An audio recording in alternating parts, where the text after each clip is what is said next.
Hello guys! Welcome to my channel. So ngayon po, modular po tayo. Kasi po yung teachers nasa sports complex. Kasi po may palaro. So, may mga gawain po na kailangan gawin. So, start na po tayo. So, sa Pilipino po, ang isasagot po ay sanhi at bunga.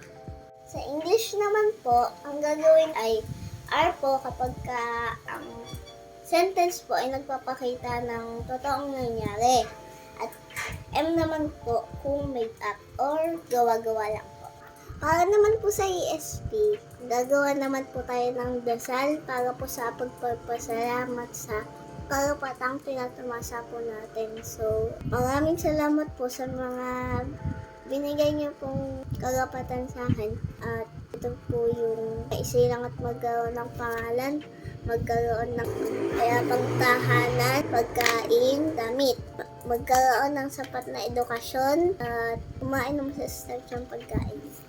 So, ito po ang sagot ko sa Filipino. D-B-A-C-E.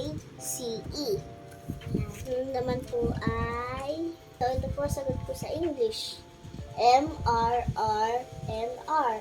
Naman po ang ESP. Po. Ito po. Babasahin ko po. Dasal para sa karapatang tinatamasa. Panginoon, maraming salamat po sa mga karapatang binigay niyo po sa akin na maisilang at magkaroon ng pangalan, magkaroon ng sapat na edukasyon, magkaroon ng payapa na tahanan, pagkain at damit. So, ang huli ay 80. Yun po sagot ko. Circle, heart, circle, circle, heart.